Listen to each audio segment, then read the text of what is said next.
ప్రేమ స్వరూపుడైన తండ్రి నామానికి మహిమ ఘనత ప్రభావాలు కలుగును గాక. ఇదిగో వాక్యం అనేక ఈ యొక్క యూట్యూబ్ ఛానల్ ద్వారా వాక్యాన్ని వింటున్న మీ అందరూ కూడా తండ్రి దీవించి ఆశీర్వదించును గాక. మీ అందరికీ కూడా నూతనమైన దిన శుభాకాంక్షలు. ఈ యొక్క దినమల్లో కూడా ప్రతి ఒక్కరూ ఆశీర్వదించబడాలని, దీవించబడాలని, కరుణ కటాక్షంతో వర్ధిల్లాలని, ఆయన ఆశీర్వాదంతో బహుగా మీ కుటుంబాలు మీరు ఐక్యత కలిగి జీవించాలని కోరుకుంటూ ఈరోజు వాక్యాన్ని మనం చూసుకుందాం. హల్లెలూయా. తండ్రి చక్కటి వాక్యం ద్వారా ఉదయకాల సమయంలో మనతో మాట్లాడబోతున్నాడండి. ఆ మాట మనం శ్రద్ధగా విందాము, నేర్చుకుందాం. ఈ లోకంలో అనేకులు మనకి సహకారులుగా ఉంటుంటారు, అనేకులతో మనము స్నేహంగా ఉంటుంటాము, అనేకుల యొక్క మాటలు మనకు చెప్తుంటారు, మనం అనేకులను మంచి మాటలు నడిపిస్తుంటాం. ఇది రొటీన్గా ఎప్పుడు జరుగుతున్నదే ప్రపంచంలో. అయితే వీటన్నిటికంటే ముఖ్యంగా తండ్రి చెప్పే హితబోధ ఏదో మనం నేర్చుకుందాం ఈ ఉదయకాల సమయంలో. తండ్రి యొక్క నడవడికలు నడిచిన వారు, తండ్రి యొక్క మాటలను లక్ష్య పెట్టిన వారు, తండ్రిని చూపించిన మార్గంలో నడిచేవారు మహాధన్యులు అని వాక్యం బోధిస్తుంది. అందుకే ఆయన అంటాడు కదా, ఐక్యత కలిగి జీవించడం ఎంత మేలు. ఈరోజు అదే లోటైపోయిందండి, అదే లోటైపోతుంది. ఐక్యత కలిగి జీవించడం చాలా కష్టమైపోతుంది. ఒక కుటుంబంలోనే మనం చూసుకుంటే ఒకరి మాట ఒకరికి పొత్తుకు ఉండట్లేదు, ఒకరి మాటలో ఒకరు ఏకీభవించట్లేదు, ఒకరి మాట ఒకరికి ఇష్టంగా ఉండట్లేదు. మొట్టమొదటిసారిగా ఇది ఎక్కడి నుంచి వస్తుందంటే నీ కుటుంబం నుంచే. భర్త మాట భార్యో, భార్య మాట భర్తో, లేకపోతే వీరి ఇద్దరి మాటలు నీవు కన్న పిల్లలు వినట్లేదు ఈరోజు. అలాగా తయారైపోయిందంటే సమాజం ఈరోజు. ఏ కుటుంబంలో చూసుకున్నా ఈ వాక్యం వింటున్న మీరు ఒకసారి మీరు ఆలోచించుకోండి. నీ పిల్లలు నీ మాట వింటున్నారా? నీ పిల్లలు నీవు చూపించిన మార్గంలో నడుస్తున్నారా? నీ పిల్లలు నీకు విలువ ఇస్తున్నారా? ఈ 3 ప్రశ్నలు మనం వేసుకుందాం, ఎవరికి వాళ్ళే వేసుకుందాం. లేదండి, ఎక్కడో ఉంటారు కొంతమంది తల్లిదండ్రులను గౌరవించేవాళ్ళు, లేక పెద్దవారు చెప్పే మాటలకు శిరస్సు ఉంచేవారు, మంచితనంగా జీవించాలని ఆలోచించేవారు కొంతమంది ఉంటారు, అందరూ కాదు. కానీ ఈరోజు సమాజంలో కావచ్చు, సంఘంలో కావచ్చు, మీరున్న ఊరిలో కావచ్చు, మరి ఎక్కడైనా కావచ్చు, ఐక్యత కలిగి జీవించేవారు అరుదుగా కనిపిస్తూ ఉంటారు. అంటే తక్కువగా ఉన్నారండి. ఆ ఐక్యత లేకనే, ఆ మాట పొత్తిక లేకనే, ఆ కలయిక లేకనే ఒక కుటుంబంలోనే చీలిక అయిపోతున్నాయి. అంటే విడిపోతున్నారు.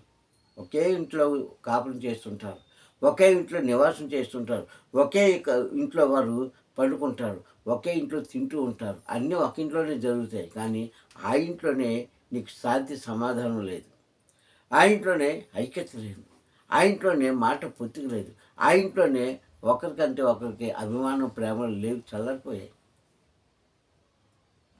ఇది ఇప్పుడు జరుగుతున్న ప్రక్రియ. ఇప్పుడు ప్రతి ఇంట్లోనే అండి, ప్రతి ఇంట్లో కూడా జరిగేది ఇదే. ముఖ్యంగా పెద్దలకు భయపడే పిల్లలు ఈరోజు చాలా తక్కువగా కనిపిస్తుంటారు. ఈరోజు పూర్వకాలంలో పెద్దవారు ఎక్కడో వస్తున్నారంటే వారు శబ్దం విని వీరు జాగ్రత్త పడేవారు. వారు శబ్దం విని, లాంటి వారు నోటి మాట విని అయ్యో మా పెద్దవారు వస్తున్నారని భయపడేవారండి. ఈరోజు ఆ భయం లేదు, భయం లేదండి. చూస్తున్నాం, విచ్చలవిడితనం అయిపోయింది. ముఖ్యంగా యవనస్తులకి, యవన స్త్రీలకు కానీ ఎవరి పురుషులు కానీ విచ్చలవిడితనం అయిపోయిందండి. 10 మంది చూస్తున్నా సరే వారు భయపడట్లేదు, 10 మంది వింటున్నా సరే వారికి ఏమి పట్టించదు. వారి కంటికి ఎవరు కనిపించాలని దౌర్భాగ్య స్థితిలోకి వచ్చేసి వారి జీవితాన్ని వాళ్ళే పాడు చేసుకున్నారు. కారణం ఏంటంటే నీ కుటుంబం, నీ వారు చెప్పిన మాట వెనుక వారితో నువ్వు ఐక్యత కలిగి జతపడి జీవించక, ఎన్నో మరణాలు మనం ఈరోజు మనం చూస్తున్నాం. ఎన్నో దుఃఖ సంబంధమైన కార్యాలు మనం వింటున్నాం, చేస్తున్నాం. ఎటు చూసినా అల్లజడులు, ఎటు చూసినా అల్లర్లు, ఎటు చూసినా ఏదో ఏదో ఏదో ఏదో. మానవ జీవితం ఎక్కడికి వెళ్ళిపోతుందో మనకు తెలియట్లేదండి. మానవ జీవితంలో ఏవి మనం పోగొట్టుకుంటున్నాం మనకు తెలియట్లేదు. వీరి సంగమా, తాత్కాలికమైన సంతోషాన్ని, తాత్కాలికమైన మార్గాన్ని, తాత్కాలికమైన స్నేహాన్ని మనం కోరుకొని అందులోకి వెళ్తున్నామే కానీ శాశ్వతమైన దాన్ని మనం విడిచిపెట్టుకుంటున్నాం. పైకి మాత్రం నా తండ్రి మాట నేను వింటున్నానండి, నేను ఖచ్చితంగా ప్రార్థన చేస్తున్నానండి, ఖచ్చితంగా నేను ఇందులో నడుస్తున్నానండి అని వారికి వారే మోసం చేసుకుంటున్నారండి. వాళ్ళకి వాళ్ళే మోసం చేసుకుంటున్నారు. వాళ్ళకి వాళ్ళే నీవే మోసం చేసుకుంటున్నావు. ఈ మోసపు క్రియలను ఒక దినాన్ని నీకు బళ్ళెపు పోటీలుగా గుచ్చుకుంటే జాగ్రత్త. నువ్వు నిజంగా మారినట్లయితే, నువ్వు నిజంగా ప్రేమ కలిగి ఉన్నదానివే ఉన్నవాడు అయితే మంచి మాటలకు లోబడు. మంచి మాటలకు లోబడండి. మంచి మార్గాన్ని ఎంచుకోండి.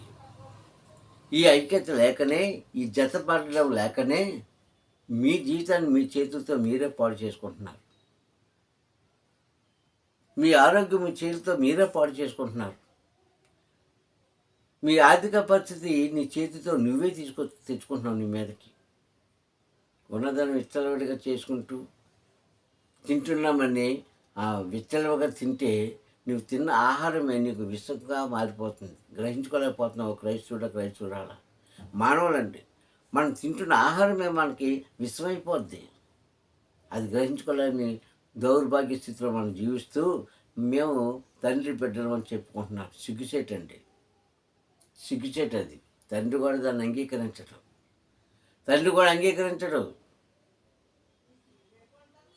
నీ కుటుంబంలో నీ తండ్రికి భయపడలేని దానివి, భయపడలేని వాడివి, ఇంకా నీ కుటుంబాన్ని నువ్వేం గౌరవిస్తావు? నీ పెద్దవారికి నువ్వేం గౌరవిస్తావు?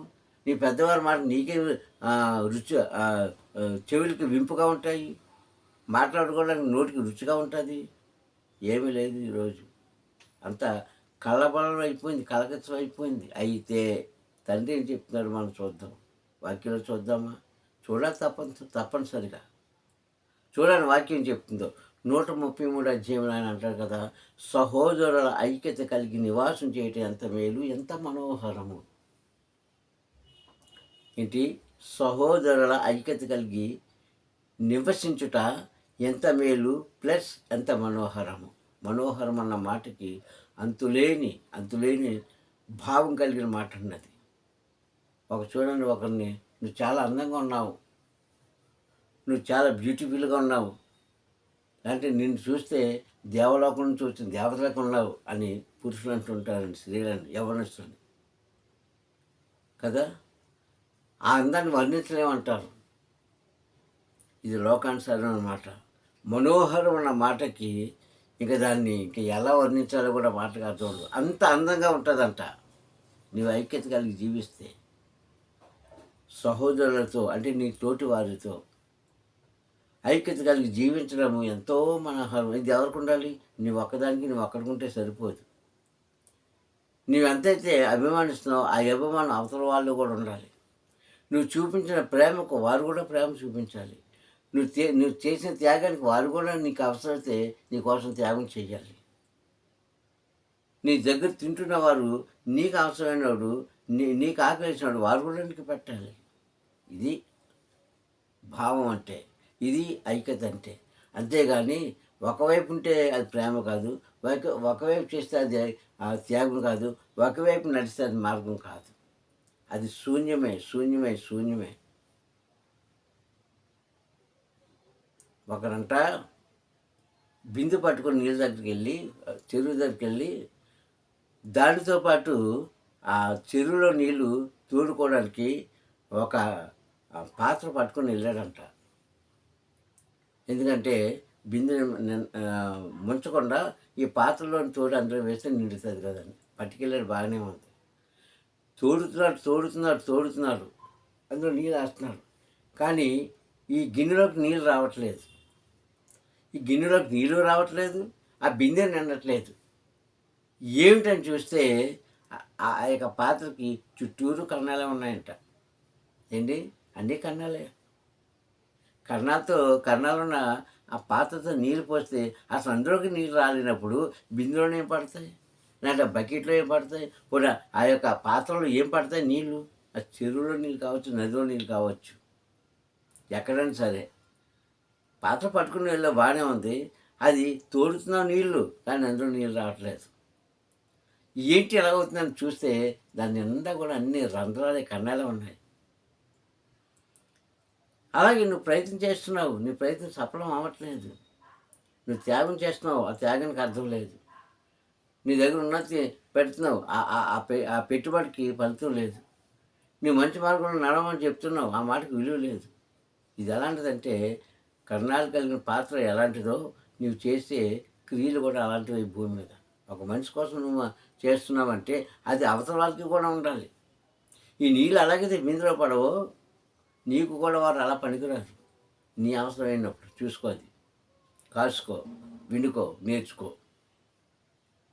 నీకు అవసరమైనటువంటి వారు కూడా నీకు పనికిరారు వాళ్ళు. చిల్లు పాత్ర అంటారు దాన్ని. ప్రతి సంగమా ఇలాంటి త్యాగం చేసిన ఒకటి, చేయకపోయిన ఒకటి, ఇలాంటి ధర్మం చేసిన ఒకటి, చేయకపోయిన ఒకటి, ఇలాంటి మంచి మాట చెప్పిన ఒకటి, చెప్పకపోయిన ఒకటే. ఇది మనం గమనించుకోము. ఎవరికో ఏదో మేలు చేసేస్తాం అనుకుంటాం. మీకు కానీ ప్రతి సంగమా చేయండి, తప్పులేదు. కానీ అవతల వాళ్ళు కూడా నీకు ఉపయోగపడతారా, పడరా? నీకు బలహీనమైనప్పుడు నీ కోసం వారు ప్రార్థన చేస్తున్నారా లేదా, ఇది చూడాలి. పరమతండ్రి నామంలో అన్నీ చేస్తామండి, కానీ అవతల వారి దగ్గర నుంచి రెస్పాన్సిబిలిటీ లేకపోతే, సమాధానం లేకపోతే నువ్వు చేసింది ఎందుకు? ఈ చిల్లి పాత్రతో సమానం నువ్వు చేసినంత కూడా ఈ లోకంలో. ప్రతి సంగమా మనం జ్ఞాపకం చేసుకోవాలి. అందుకే వాక్యం చెప్తుంది, సహోదరుల ఐక్యత కలిగి నివాసం చేయడం ఎంత మేలు, ఎంత మనోహరము. మనోహరం అన్న మాటకి అంతుబంతు లేదంటే దాన్ని వర్ణించలేము. ఇది ఇలా ఉంటుందని వర్ణించలేము. అందంగా ఉన్నది ఒక ప్రదేశాన్ని కానీ, లేదంటే ఒక గృహాన్ని కానీ, లేదంటే ఒక పాత్రను కానీ, ఒక బంగారు వస్తువును కానీ, ఇలాంటి మనిషిని కానీ ఇది ఇంత అందంగా ఉన్నదని చెప్పగలుగుతాం. కానీ మనోహరమైన అందానికి రూపురేఖలు ఎలా ఉంటాయో ఎవరికి తెలియదు. అది అలా అంత అంత అందంగా ఉంటుందంటే అది. ప్లీజ్ సంగమా ఎందుకు మాటలు జ్ఞాపకం చేసుకోవాలంటే ఈరోజు ఐక్యత లేకనే కుటుంబాలు విడిపోతున్నాయి. బయట మాట పక్కన పెట్టండి, కుటుంబాలు విడిపోతున్నాయి. భార్య విడిచిపెట్టేస్తుంది,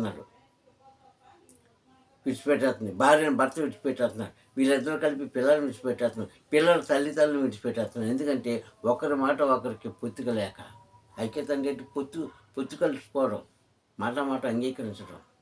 అది లేకనే ఒకే ఇంట్లో ఉంటున్నారు, ఒకే ఇంట్లో తింటున్నారు, ఒకే ఇంట్లో పండుకుంటున్నారు, ఒకే ఇంట్లో నివాసం చేస్తున్నారు, కానీ ఐక్యత లేదు.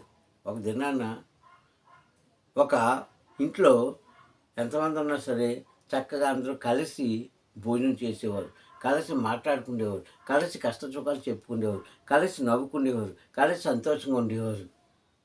ఈరోజు ఏమైందంటే మనిషికి ఒక రూము, ఒక గది, భార్య భర్తకు ఒక గది, పిల్లలకు ఒక గది, ముసలివాళ్ళకు ఒక గది, ఆడపిల్లలకు ఒక గది, మగవాళ్ళకి ఒక గది, పిల్లలకి ఎవరినో వచ్చి ఎవరి గదుల్లో వాళ్ళే ఉంటున్నారు. అందరూ కలిసే ఉంటారు, కానీ ఎవరికొరు మాట్లాడుకోరు. ఇది ఐక్యత. ఈరోజు అలాగే అయిపోయిందండి. ఆడపిల్ల ఉన్న గదిలో ఆడపిల్ల ఉంటుంది, మగపిల్లలు ఉన్న గదిలో మగపిల్ల ఉంటాడు. భార్య పెళ్ళి అయిపోయిన దంపతులు ఉంటే వారు ఒక గదిలో ఉంటారు. కన్నా తల్లిదండ్రులు అంటే అత్తమామ గారు ఒక గదిలో ఉంటారు. వారి కన్నా ముసలివారు ఒక గదిలో ఉంటారు. ఇల్లు ఒకటే, గదులు వేరు. అంతా ఒక దగ్గర ఉన్నారు, కానీ ఒకరికొకరు సంబంధం ఉండదు, ఒకరికి చెప్పుకోవడం ఉండదు, ఒకరికొకరు సంభాషించుకోవడానికి సమయం లేదు. ఇది ఐక్యత కాదు అని బైబిల్ చెప్తుంది.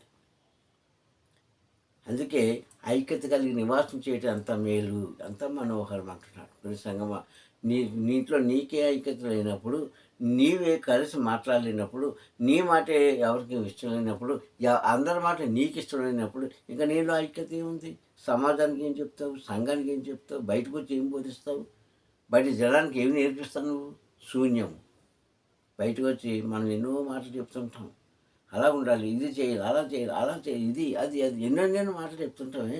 అసలు నీ కుటుంబంలో నీకు ఐక్యత లేదే, నీ కుటుంబంలో నీకు గౌరవం లేదే, నీ కుటుంబం సభ్యులంటే నువ్వు అసహించుకుంటున్నావే, నీ కుటుంబ సభ్యులే నిన్ను అసహించుకుంటున్నారే, ఇంకా పరమతండ్రి అసహించుకోడా? మనం ఒక పని చేసామంటే దానికి ఒక అర్థము పర్థము పరమార్థం ఉండాలి. ఏమీ లేనప్పుడు ఎందుకు పిలిచి సంఘం అని చేసే త్యాగానికి అర్థం. అందుకని అంటున్నాడు, కొన్ని వందల సంవత్సరాల క్రితం చెప్పిన మాట, ఐక్యత కలిగి. ఒకరి మాట అంటే ఒకరికి ఇష్టం ఉండదు, ఒకరు చూడడం అంటే ఒకరికి ఇష్టం ఉండదు, ఒకరితో ఏకీభవించుంటే ఒకరికి ఇష్టం ఉండదు. ఇప్పుడంతా కుటుంబాలు ఎలా తయారైపోయింటే వారు దేంతో ఇష్టంగా ఉంటారో తెలుసండి. దేంతో ఇష్టంగా ఉంటారో తెలుసా? టీవీతో ఇష్టంగా ఉంటారు, సెల్ ఫోన్తో ఇష్టంగా ఉంటారు. వాళ్ళ కాలక్షేపం అదే. యవనస్తులు అయితే సెల్ ఫోన్తో ఉంటారు, నడివయసులు అయితే టీవీకి అంటుకుపోతారు, ముసలి వాళ్ళైతే మంచానికి అంటుకుపోతారు. ఇది వాళ్ళ ఐక్యత. ఇది జరుగుతుందని ప్రపంచం అంతా కూడా. ఇంకా నీలో ప్రేమ ఎలా పుడుతుంది తండ్రి మీద? తండ్రికి నీ మీద ఎలా ప్రేమ పుడుతుంది? ఐక్యత కలిసి జీవించండి నాయన చెప్తే మేము ఒకే ఇంట్లో ఉంటాం కానివ్వండి, మాకు మాటలు అవసరం లేదు. నా పని అదే, వాళ్ళ పని అదే. గద్దింపుకు లోబడలేని మనుషులు ఐక్యత ఎలాగొస్తుందండి?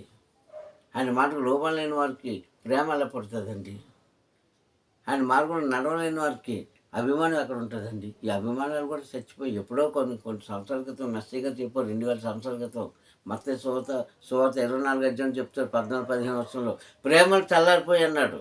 అప్పుడు కాదు ఇప్పుడు ఇంకా చల్లారిపోయాయి. ఎప్పుడో చెప్పేశాడు మాట. ఎవరిలో నన్ను సరే కదిపి చూడండి, నో ఆన్సర్.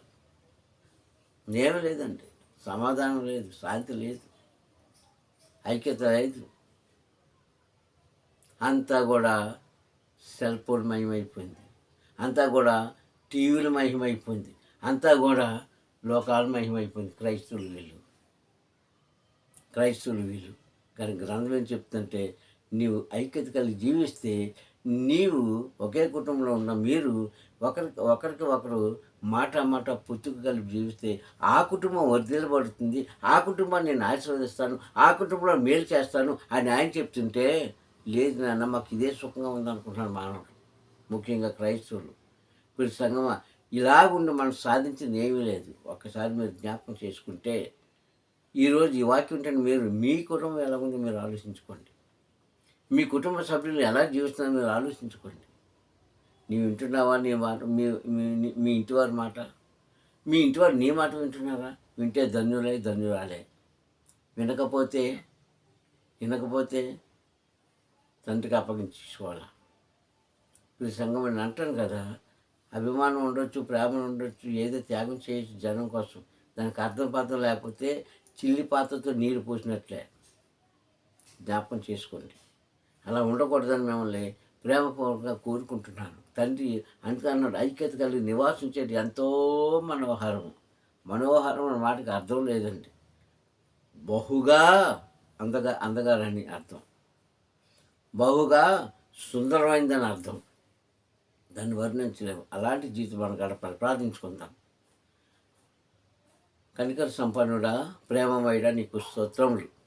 ఈ ఉదయకాల సమయంలో నీ వాక్కు ద్వారా మా అందరితో మాట్లాడినందుకు స్తోత్రం నాయన. నిజమే తండ్రి, ఈరోజు కుటుంబాలు విడిపోతున్నాయి, మనసులు విరిగిపోతున్నాయి, జీవితాలు పాడైపోతున్నాయి. కారణం ఏంటంటే ఒకరి మాట ఒకరికి పొత్తిక లేక, ఐక్యత లేక తండ్రి, శాంతి సమాధానం లేక. నా ప్రభా, ఇవన్నీ కూడా జరుగుతున్నాయి. అయితే నీవు శాంతిని ఇస్తున్నావు, సమాధానం ఇస్తున్నావు, ఐక్యత కలిగిస్తున్నావు.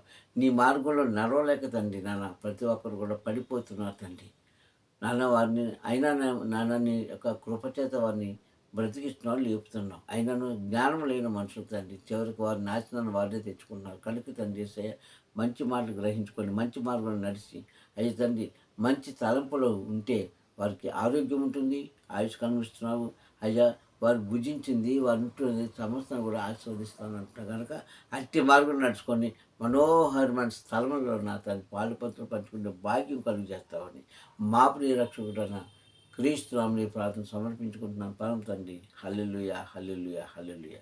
మీ అందరూ కూడా మరొకసారి పరమ తండ్రి నామమున వందనాలు. తండ్రి మిమ్మల్ని దీవించి ఆశీర్వదించును గాక. హల్లెలూయా.